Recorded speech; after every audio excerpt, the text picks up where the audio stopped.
An exclusive KXAN Austin News investigation uncovers the state of Texas has been trading newborn baby blood samples for hundreds of thousands of dollars worth of supplies, services, and even cash. It's just the latest revelation in our continuing coverage of the controversy surrounding the state-mandated newborn screening program. Our Nancy Wilson has been following this story for the past 9 months now, and she's live with the new details. Nancy? Well, that's right, Robert and Leslie. The state has been bartering with babies' blood. Now, the Department of State Health Services say they were charging for the samples to recoup taxpayer dollars, and all the benefit received went right back into the agency's program. Now, the state mandates that 10 spots of blood are collected from every baby born in Texas to screen for a variety of life-threatening disorders, but it rarely uses all the spots. All we wanted to know was what the state was doing with those leftover spots. What we've learned has some parents angry. It just doesn't really surprise me anymore that they would be using them to make money. Andrea Boleno was one of several parents who sued the state of Texas after learning their child's leftover blood samples were being stored and used without their knowledge or consent. They didn't sue for money. They sued for the right to decide what to do with the leftover spots.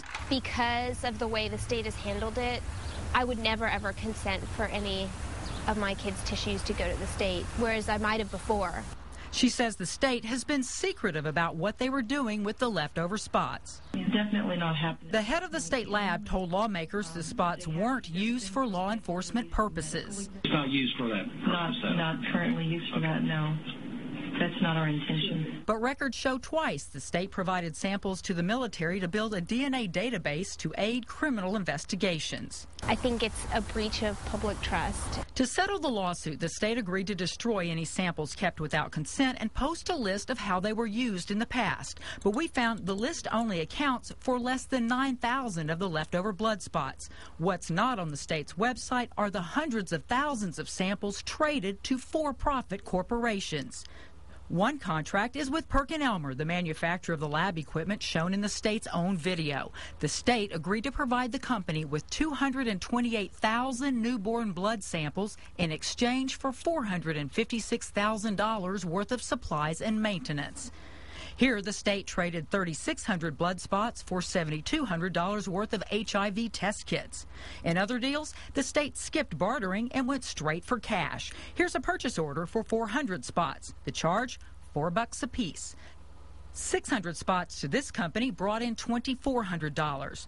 Here's a pending 2-year contract for a regular supply of baby blood spots, netting the state more than $28,000 in cash. The state stored older samples dating back to 2002 at Texas A&M. Records show for those, the university charged $15 for each specimen. Despite extensive questioning by lawmakers, the state never revealed they were bartering babies' blood. It is disturbing that we had a hearing that maybe not all the facts were brought up. But lawmakers will have another chance at getting the facts during a May 17th hearing on the issue. Andrea Boleno will be there to say the state should not be able to use babies' blood as a bargaining chip. It makes me really mad. I don't think that anyone should be profiting off their kids. Again, the spokesman for the state agency says they aren't making a profit off the blood spots. They are recouping the taxpayer dollars. Of course, they'll get a chance to provide more detail on May 17th when the House of Representatives Public Health Committee hold a hearing about the program. Now, the hearing is open to the public. We'll be streaming it live on our website. So in the meantime, if you want to weigh in on the issue, log in to KXAN.com. We'd love to hear what you have to say. Nancy Wilson, KXAN Austin News. Nancy, thanks for that report. We appreciate it.